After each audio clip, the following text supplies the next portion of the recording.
Hello and welcome back to Sustainable AF. In this first series, we're taking you on a guided tour of the Sustainable Development Goals, or the SDGs, a framework designed to help us build a more sustainable and climate-friendly future. I'm Alex, I'm a former fixed income specialist, and I'm now building a regenerative agriculture startup. I'm Felicia. I'm an author, a strategist, and a teacher specialising in the transition to a low-carbon future. This week, we're going to be looking at SDG 11, Sustainable Cities and Communities, what that means, why it matters, and how we can affect change through making our cities more sustainable. The reason cities are so fascinating is not just because most people will live in them in 20 years, but because they are the embodiment of using systems thinking to solve problems. Cities need to provide access to services, public transport, green spaces, to use renewable rather than non-renewable resources, see waste as a resource, make links between sectors to increase efficiency, and of course, provide a safe and affordable place to live for people. If one of these things are missing, then the system won't improve. And actually, Alex, you and I talked about this. We're talking about, how amazing Mumbai would be if we could get rid of, the pollution from energy. But you were the one who actually pointed out that it takes a lot more than solving one problem to solve the problems of a city as complex as that. Yeah, totally. Mumbai would be amazing because you're on the coast and you'd have clean air quality, but you would still have millions of people living in slums, and that just wouldn't solve the problem of just removing emissions, although it is a massive problem in Mumbai. So exactly, this is the thing. And this is the thing we always have to remember, that sustainability is not a one-trick pony. It's all very well rating a city on its sustainable water usage or how much renewable energy it uses. But if your experience in that place is that you can't get public transport to work or to school, you can't recycle your rubbish or relax in a green space or get to work, then how sustainable can it really be? The key thing is that sustainability has got to include the human element when it comes to talking about the places where we live, work and play. Yeah, totally. And another little example of this is Devon and Cornwall, where I visited recently. And I was speaking to a doctor and a vet. They lived together. So they were really high income, well-educated people in that area. And they couldn't afford to get on the property ladder there. And that's because investors are coming in and buying up swathes and swathes of property on the coast for Airbnb. It's all about how these different models work against each other. It's good for return, but it's kind of ruining rural communities. So now, Alex has mentioned, you mentioned that, most people are going to live in cities. We all know that urbanization is one of the big trends of the 21st century. And it's expected that over 2/3 of the world's population is going to live in cities by mid-century. That's around 7 billion people. And these cities, they're not going to be small. It's not just going to be the effect on small rural communities. Most estimates suggest the majority of cities by 2050 are going to be home to around 10 million people. That's bigger than London. So let's look at what entails a sustainable city. That means we've got to do two things: decide what we mean by a sustainable city or community, and then work out how we get there. And given how fast cities are expected to grow and the strain that will put on their infrastructure is immense, and it will be so hard to balance with the protection of natural resources whilst encouraging economic growth. And, just to belabor the point about the fact that cities are places where people live, people need to be able to feel joy and feel connected to the people around them. If you live in a huge tower block and there are no shops or services or places to congregate, nothing could be sustainable if it ignores the human part of living within a community. Sustainable living is not just about a place. It can be a city, a town, or a village. The World Bank thinks there are 4 things that each one of these locations need. Number 1, to be environmentally sustainable. Number 2, resilience. Able to survive through economic shocks, extreme weather, and other disasters. Number 3, they need to be inclusive. And number 4, they need to be competitive. And this issue of competitive is so important because cities have got to be able to provide jobs for the people who live in them. Jobs and growth are how cities raise funds to pay for infrastructure, whether that's public transport or affordable housing. But people can't work if they can't access the jobs. We know that today already 24% of the global population live in slums. That means they lack sanitation, they lack healthcare, they lack access to education. And that means they've got very few opportunities to change the way they live. And inclusive matters because, as we've discussed in a previous pod, inequality is harmful to health and wealth and life overall. Totally. Now let's look at rural communities. There is a sense that there's more community in the countryside, mental pictures of little villages where everyone is connected. But to be a sustainable community, it needs to have services, transport, affordable housing, and work. And that is something that's being lost in many rural communities today. That lack is one thing that's driving urbanization. People go where jobs are. So one of the things that needs to be considered is how to plan better regional integration, so jobs and quality of life can be considered in an integrated way. And one of the things I think is really important is to think about some of the models that have already been promoted over the last few years. A lot of them are technology-based, so smart cities or connected cities. Some are focused on the environment, green cities, but they're all about taking a different approach to the city environment. Some are focused on regeneration. But the shared goal is to consider how technology and a better understanding of human needs can transform lives in an urban environment.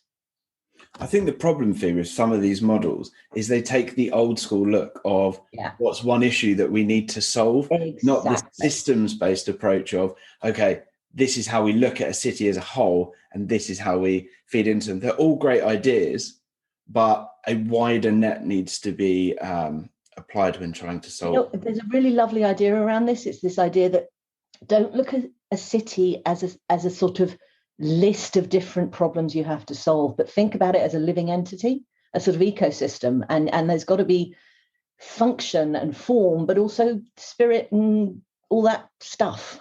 Yeah, I really like that. So many models leave out the stuff, the spiritual stuff, or whatever we're calling that, and it's so important to motivate and make a lot people happy. I mean, the thing is, the world's difficult enough. You should try and actually take away the things that make everyone miserable before you start. Exactly. And that's where stuff like the happiness index feeds into that as a metric of this is how we get there. So much more important than just GDP. Being happy is more important than how much you earn, even if it's connected, because it's difficult to be happy if you have no money and no access to anything. Yep, totally. Anyway, back to cities. So now let's take a look at footprints. One thing that really matters in terms of urbanization is a footprint. And we're not just talking about carbon emissions here, but how do we bring down the overall environmental impact that people have when a massive amount of people live in one place? The thing about cities is that by maximizing the use of resources, we can minimize energy and heat demand, waste, and more. And this brings us on to the circular economy. Think about land covered, the building over of nature, the concrete and steel that goes into a city, not just ones that exist today, but those that are going to be built in the future. And this is really, there's a big planning issue here. If you think about the data that cities have access to, it's data about who lives where, how many schools are needed, if there are enough hospital beds in a particular area, what the crime rates are. The thing about cities, and the reason it's a leverage point for addressing things like footprint, is because cities are the places where the personal, the political, the financial, the social, and the technological all meet. And if planning isn't done right, then you end up a bit like China, which built a number of cities based on centralized urban planning, which are pretty much empty and have been called ghost cities. They're not used because people didn't want or need them. They're in totally the wrong location where there's no industry. Or like Los Angeles, where 2/3 of the city is covered in roads and car parks. That's not a sustainable model. In Houston, another spread out city, per capita emissions are around 10 times higher than Singapore, one of the densest cities in the world. So data, who's doing what, where, and how, and why, is going to drive decision-making about how you improve quality of life in a city. But that itself has to be managed. Understanding modeling, building scenarios, looking at how people interact at home, at work, and in public is going to have to underpin the way in which planning and deployment is done in the future if we're going to be effective. Totally. And managing growth rates also really matter. What's the point of building a new development if the Victorian sewers aren't able to take the excess flow? Now, Victorian sewers are a particular London-based problem, I have to admit. We're showing our parochial viewpoint here, or at least I am. But I think it is really important to understand that every change development demands resources around it. Absolutely. No one is saying this is easy. What makes all of this so challenging? No one is saying this is easy. What makes all of this so challenging is that we have the technology to track the data, but we also have existing legacy systems and a complete lack of trust in a lot of cities. The lack of trust can cause problems, whether in terms of thinking that green actions are more expensive, worrying about spending of public monies, or the fear of Big Brother, while at the same time we're dealing with people and individuals and their wants and needs. And when we're talking about individual wants and needs and people, housing is often the most important. The question is, when we talk about affordable housing, the question is it affordable and for who? Who gets to live where? And what does that say about how society views them? We've talked in the past about poverty, about food deserts, about the more than 1 billion people who live in slums.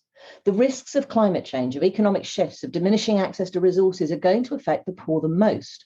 And without affordable housing, access to services, clean air, clean water, energy and jobs, what are they supposed to do? Any sustainable city worth its salt needs to find ways to address this.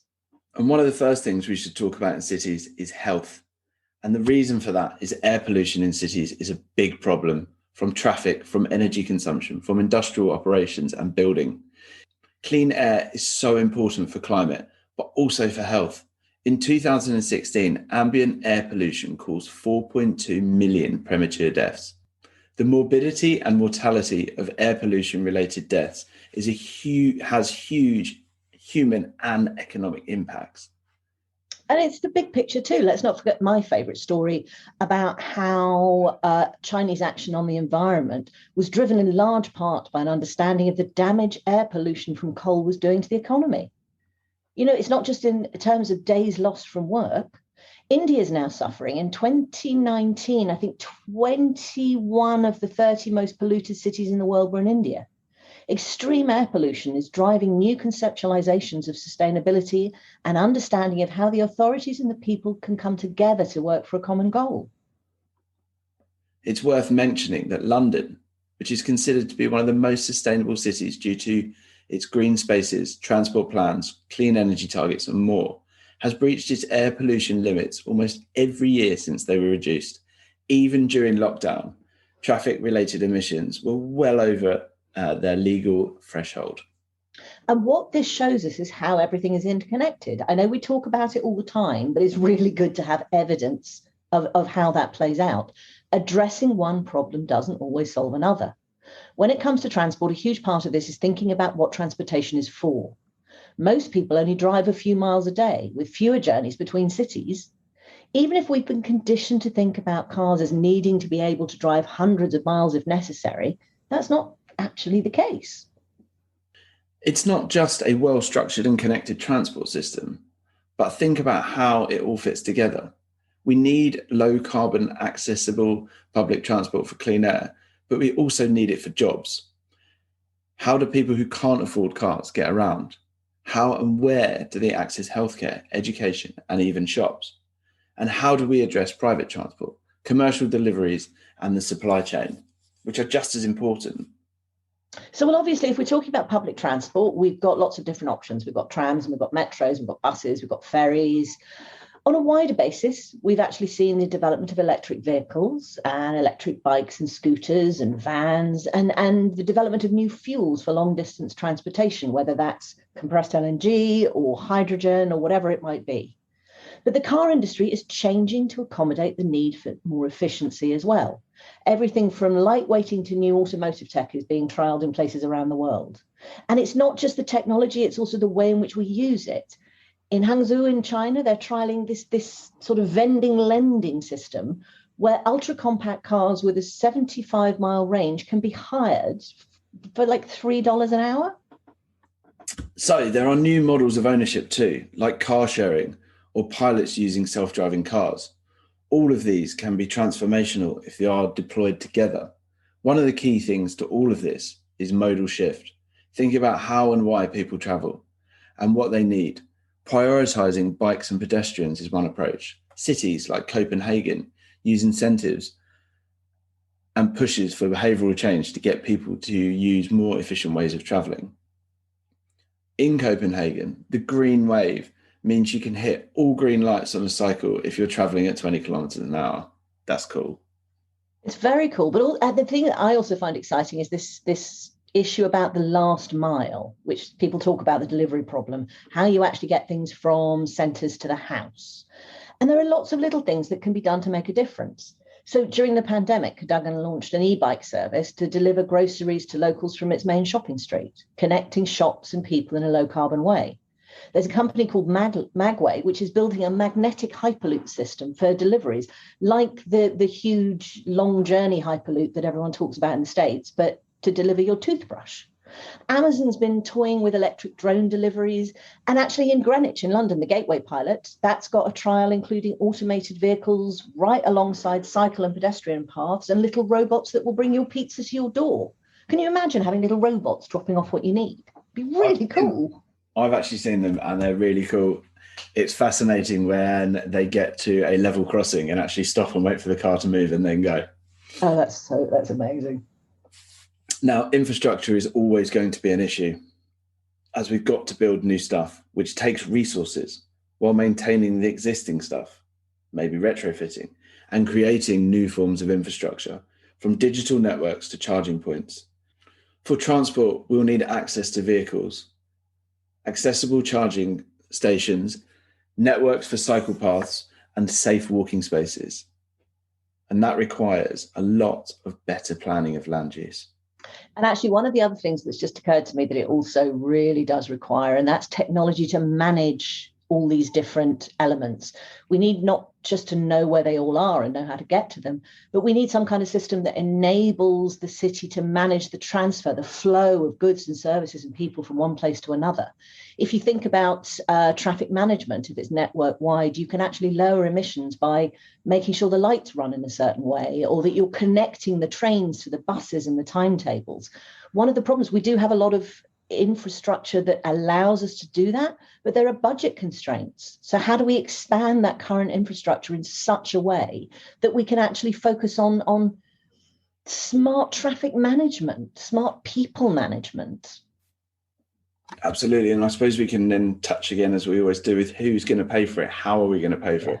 Is it a public good, therefore the taxpayers pay it? Is there a private investment benefit from social good of the ESG portfolio? Or is it on the technology side? The thing is, the ESG is good, but also technology tends to have a very high return on investment when it's I mean, that's why Silicon Valley is so successful. So maybe one of the reasons why the smart cities, connected cities has been such a big paradigm is that it's a way that you can make return in the early stages. The challenge with it is it has to go beyond that, to that thing about the people element, as we've talked about before. Totally. And of course, things like that don't happen overnight. It's going to take a while to change. So what can we look at as an immediate effect for the pollution in our cities, on our roads today? One option is to increase green spaces from parks, of course, but also let's look at putting green roofs and walls on buildings too. Trees alongside roadways absorb CO2 from traffic really nicely. Green walls, putting grass and ivy and other climbing plants on billboards can cut pollution by up to 30% in cities. That's huge. And you can do it today. We have that technology. It's called nature. They can also work on buildings too for baffling noise and making the whole living and working environment safer, cleaner, and bluntly, nicer. Yeah, I mean, I went into an office that had a green wall in it and I thought it was fake. And you touch it and you realize not only have you got something that's living in that, let's be honest, quite boring office space, and it's looking after you while making you feel happy, which might sound a bit naive, but it's a really lovely thing to experience. And what that does, if you bring nature into things, if you bring nature closer, it helps you think about resources and how we use resources. And that's what cities are all about. You know, we need to think about how we minimize the use of energy so that, you know, you might have one house in the country that's draining 100 kilowatt. I mean, that's far too much, but maybe 5 kilowatts for a family. But put that family in a building that supplies, I don't know, 20 families, and you actually might have a more balanced system. You need to think about electricity and heating. In the UK, for example, most heating is fulfilled by the gas grid, and there are point source emissions all over the country. But get yourself some electrified ground and air source heat pumps, or connect hot and cold systems like heating and air conditioning and ice rinks, and manage this heating system within an ambient loop, and you're capturing wasted heat and putting it to good use. Now, of course, the electrification of so much of the economy is a massive story today as we move away from fossil fuels, and we're really happy about that. Renewable energy combined with storage and the balancing of supply and demand can supply pretty much everyone's energy needs. There are discussions ongoing about whether we should invest in green hydrogen to solve transport and heating problems. I don't see the economics of that, but we'll talk about it in more detail in another pod. What is really interesting is the way that we manage the system. So this brings in this idea of resilience. How do we make our electricity and our heating supply not just greener, but more reliable? And one of the ways we can do this is through interconnection and through mini grids. You may all have heard about the freeze in Texas, which caused its electricity grid to fall over. Initially, politicians were saying it was the failure in renewable generation. What it actually was that parts of the system froze because it hadn't been winterized. And bluntly, nobody was expecting an Arctic freeze in Texas. But a lot of what we're not expecting is likely to happen in the coming years. The real problem was the Texas grid was isolated from everything else. So when parts of it failed, there was nowhere else to go, nothing else to connect to, nowhere else to draw power from. Yeah. Today, legacy systems like an isolated grid just look so stupid. What's really exciting is the potential opportunities in distributed microgrids.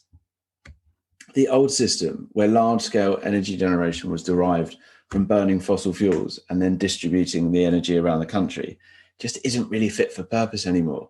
Today, you can get mini grids for industrial and residential areas and generate the power close to where it's being demanded.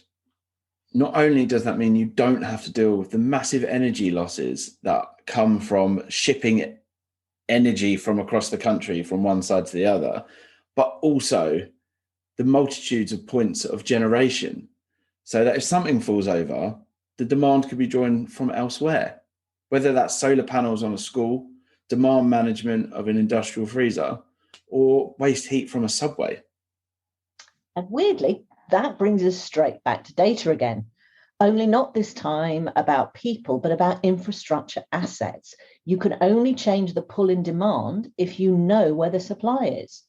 So that might not have been possible 50 years ago, but with the intelligence being built into sensors today, we've actually got the opportunity to build a smart grid, one that balances supply and demand, but also can be self-healing in the sense that it closes off where there's a problem and reroutes power and electricity as needed until the problem is fixed. Absolutely. I think what we're trying to touch on as we go through this is to explain to you and show you how we basically have all of the tools here to create really cool, sustainable cities that are wonderful places to live. Exactly. It just takes a paradigm shift. It takes a shift in policy to get there. And another massive paradigm shift that cities are a natural home for is looking from the old model of extract, produce and dump or throw away to circular economic models. Instead of wasting heat, we should be using it in networks to cut external demand. Instead of pushing waste materials into landfill, we reuse and repurpose them. Because of the density of operations, we can do things like take old building materials to new sites, cut our energy use, manage procurement on a low carbon basis, and so many more things. And I know that this makes me sound like I'm harping on an obsession, but this does bring us back to data. And what data enables us to do is manage all of these processes properly. Once we start working together across all of these separate silos, these different areas, we can actually start seeing decision-making and planning as a means of organizing waste out of our systems. We're going to talk more about responsible production and consumption in our next pod, but cities are a pivotal point where increased efficiencies and circular models can cut our impact in terms of material extraction and the built environments that they work in. And of course, one of the issues, especially with growing urbanization, is the massive cost of building, both economically and in terms of resources. The amount of steel and concrete that might be needed to build new cities. Green innovation is needed to mitigate the environmental impact of developing cities, but in cities, we can make that building more efficient. And there's a couple of things here, one of which is we've got the technology to make things more efficient, whether it's modular building, off-site design, digital twins, but there's also different materials. There's cities where bamboo is now becoming a material where high buildings are being built. There's so much that can be done within a city. Yeah, totally. There are ways we can improve a city's connection with nature, and that's looking at managing water and preventing runoff. Heavy rains can wash pollution away from the roads and parking lots, usually ending up in surface runoff that goes into our water system.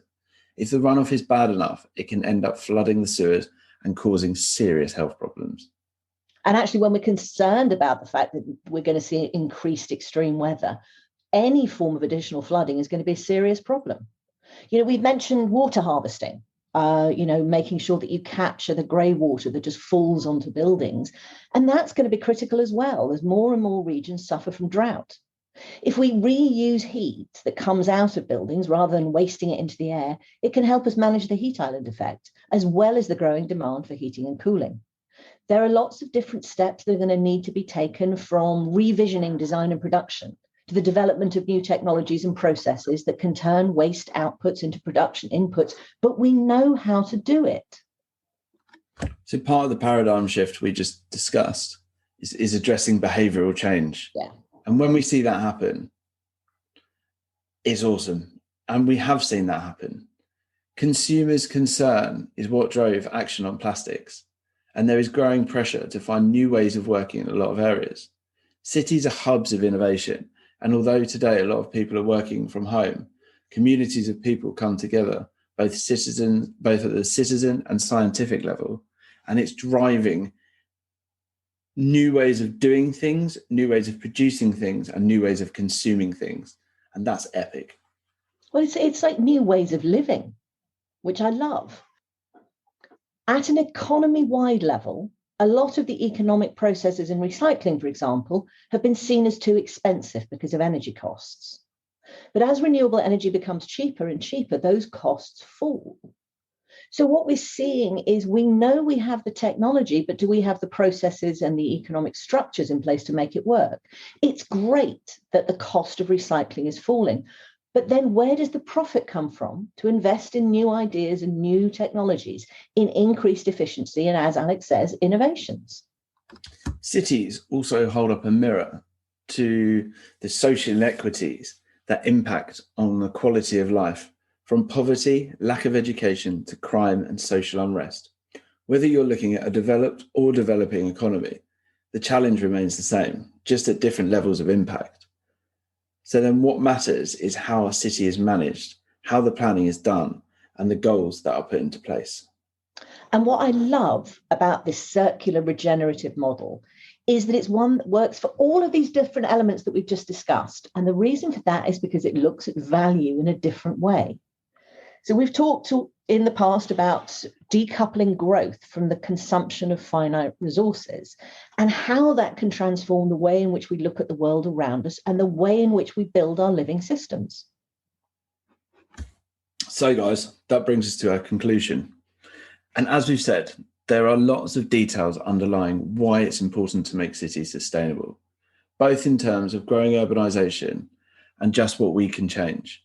And we've barely even scraped the surface. What we want to hold on to is that to make our city sustainable, we need to manage our waste. We need to increase our efficiency. We need to integrate natural processes into urban environments and integrate greenery into our urban systems. We need to think about people and what they actually need, as well as think about how we achieve behavioural change. More than any other area, the city is personal. So on a personal level, are you the sort of person who leaves trash on the streets, or do you want to look after where you live? This year especially, there's lots of talk about global climate governance and international treaties and how the decisions have to be made at the top and agreed by everyone in order to achieve our goals. But what we're saying is the choices we make in our working life, at home and play can still have an impact. So if this is the sort of thing that matters to you, go out and find your arguments, do your research and push people forward to achieve the change you want to see. The thing is, norms change. The things that everyone just takes for granted, they change. I remember when wearing a seatbelt in the front was a weird thing. In the end, I only really started wearing one in the back because my godchildren got worried and upset when I didn't. We get to choose. It's up to you. That's the point.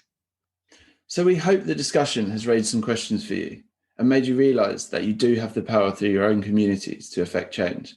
As ever, we hope you will join us next week, looking more closely at responsible production and consumption. So if you like us, rate us, subscribe, and stay with us on the journey to becoming sustainable AF.